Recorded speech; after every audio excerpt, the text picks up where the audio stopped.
Deed, transfer of deed. What is a deed first?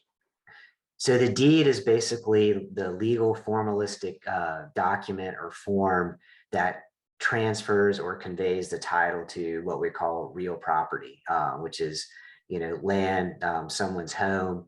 So as opposed to say like the certificate of title or the title that you get from the DMV for your car, this is the equivalent for the house. And so it's a legal document that has to have certain necessary language.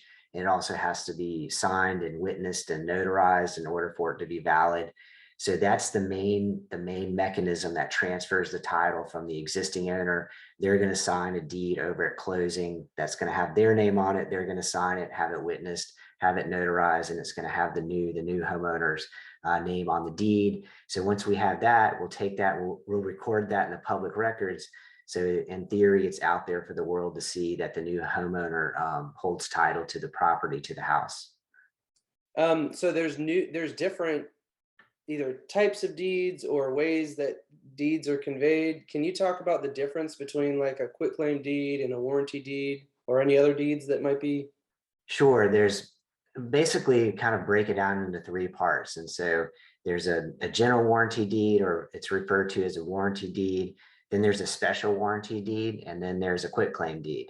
So taking the first as the general warranty deed or the warranty deed, this is basically a deed that has language or representations or warranties in it from the current owner, the seller of the house, that says, I, as the current owner, have good title to the property and that there are no claims against it unless I specifically let you know what those are. And then I'm going to convey that to you at closing, and I'm going to stand behind the title such that if for some reason they don't really own the title, there would be recourse against that seller, that person, because they have basically promised that they own it. So that's what a warranty deed is. It's basically the seller saying, I've got good title, I'm going to stand behind it. On the other end of the spectrum is the quitclaim deed, which is basically the person signing the quitclaim deed is saying, I'm not warranting, I'm not representing that I have any interest in this property whatsoever, but to the extent that I do have anything, which may be nothing, I'm going to convey it over to you. So if they actually happen to have some or all of the interest in the property, in the home, it's going to actually convey that interest. But if it turns out that that person, that would-be seller, has no interest, there's no recourse, there's no way to go back against that person because they basically have made no representations about the title that they have. And then the special warranty deed, you'll see that sometimes too. So basically that's kind of in the middle between the general warranty deed and the quitclaim deed.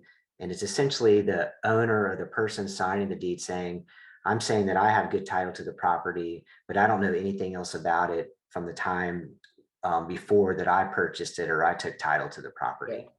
And I've seen that one come up more with maybe like big investment companies that are selling a property or Right. like So that foreclosure possibly. Right. So foreclosures, a larger company, and more probably you've seen it a lot with the developers when they're selling the homes that they build. So Mhm. these bigger developers are going to just use a special warranty deed. The quitclaim deed, what's the most because when you describe it and someone hears it, that could sound like it's just kind of scary all the way around. But what's the most common, like legitimate way that somebody might use a quitclaim deed?